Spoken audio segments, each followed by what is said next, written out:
know, when it comes to knowing the value of vintage treasures, our first guest is an expert here to share his always helpful tips. We welcome back antique appraiser Gary Germer. Gary, great to see you too. again. Thanks for having me over. Oh, this, first of all, we cannot stop talking about this set of silver. It's incredible. We don't know exactly what it is. Well, you tell me, how did this come to into your clutches? Well, we work a lot in our business. I do with the appraisal business, help people with donations. So I had a client call me up and he said he had this set of silver-plated stuff from his grandfather and he's thinking of donating it, but kind of want to know what it was worth before so he could take a deduction. Sure. And I said, well, send me some pictures of it and the markings and all that. And so he did, and I nearly fell over. No kidding.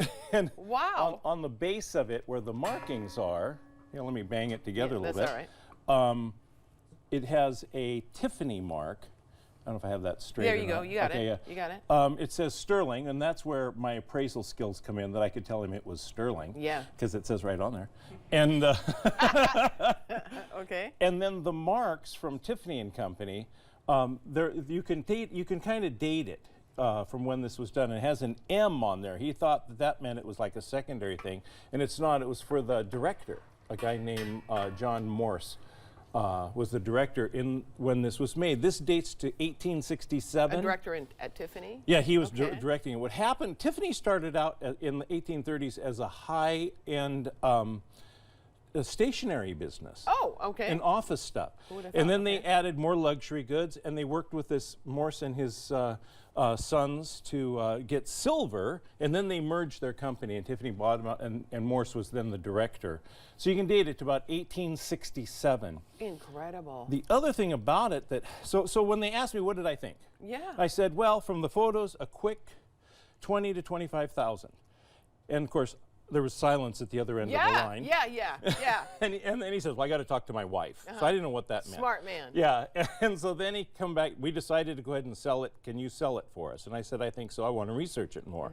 So researching it more, 1867 was the year of the French World's Fair. And it was the first time Americans were taken seriously as an American style, and Tiffany led the charge. They had a huge display of silver and art that was all American design. Wow. And that set us up, and Tiffany led the charge. And so I've contacted Tiffany to see if they, in their archives, has any history of this, because they all have serial numbers on them. And was it used in the expo? That will add to the value. Yeah.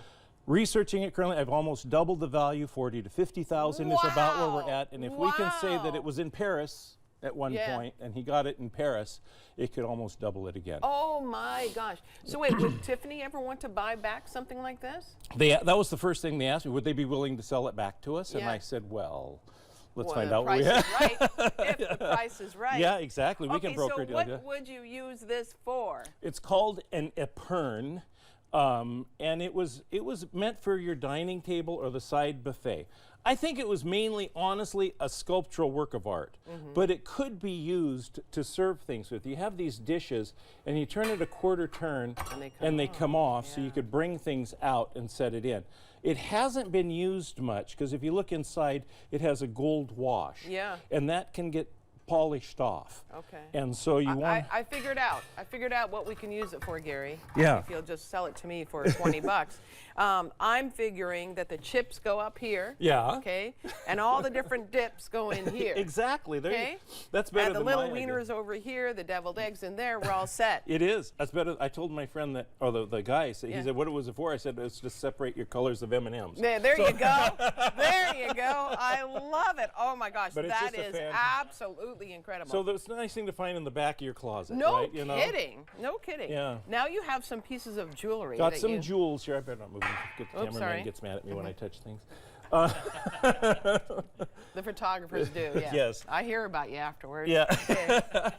A different client. His mother had passed, and he brought in his mother's jewelry. His attorney had referred him to us to sell his mother's jewelry, and he was just going to leave it and have me inventory and call him later. And I said, no. Let's get this out and look at it. There's these were some of the best pieces. Of all the jewelry, there was probably 50, 60 pieces of jewelry.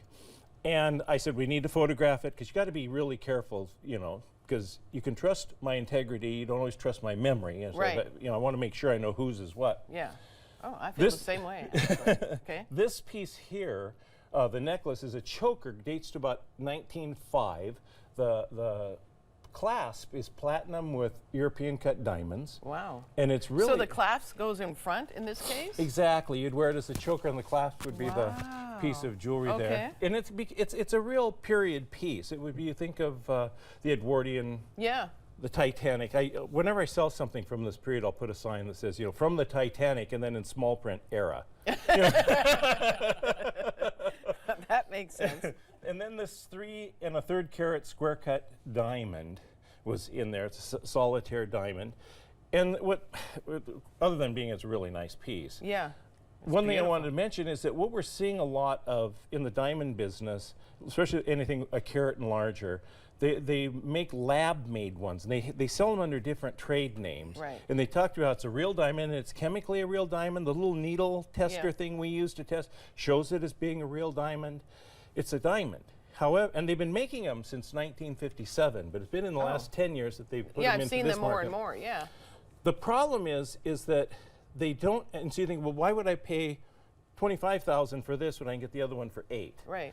The reason is because once you buy it, this is still worth $25,000. The $8,000 one has no market on the secondary market. People won't buy them. It's like the rubies you see, the lab-made rubies. Yeah. You see a lot of.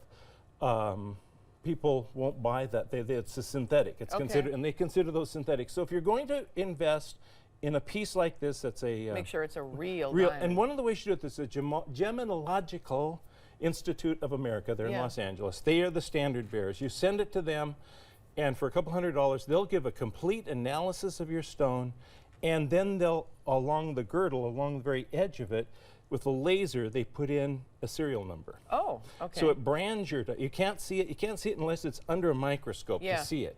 So it doesn't affect the diamond, but it's really a. And so, how much did you say this diamond is worth that you found out? That's about $25,000. Wow. In that range. And this necklace? This is about $5,000. I think you probably get this question a lot. How can you tell real pearls from non-real pearls? Well, there's a couple of things. I look at them first with a loop, and you're looking for a little bit of inconsistency to them. Sure. When you also if you're going to be buying it, you put it on a piece of white paper. It can be just from your computer paper, whatever, something white. And then you can see the color variations and how well matched they are. If you go to sell it, you put it on something black because it even makes anything look wonderful. Sure. So that's the other way. They have a slight roughness to them where a synthetic pearl or the costume pearl will be completely smooth.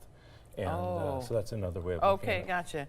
Now this piece of art here, tell me about this. Well, the lady who brought this to me, and there's a second one, she has two of them. She bought them at an estate sale because she liked them and she liked barns, and she was from the Northeast. Okay. And it reminded her of the snowfall in the Northeast and soft paint. And, gotcha. And I thought, oh God, that's a nice painting. I like it, and I could live with that. That's really pretty.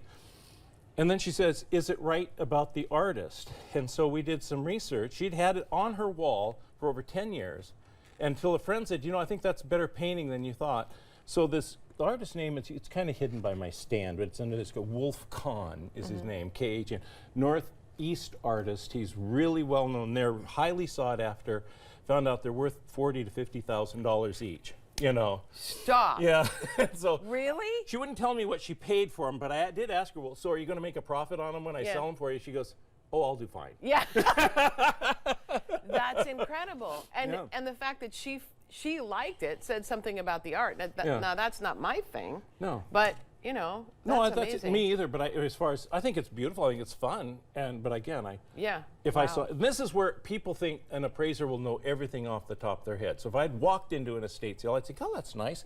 And if they had $2,000 on it, I'd say no. Yeah. And walk away. I wouldn't necessarily research it. Right. So I can usually tell you if something's really bad, but you don't necessarily know how something good it is until you have time to research it. Absolutely. Oh my gosh, all good tips. Gary, thank you so much. That's fascinating. $100,000. I brought it in today. Who would know? All right. All right, we'll be right back with more AM Northwest.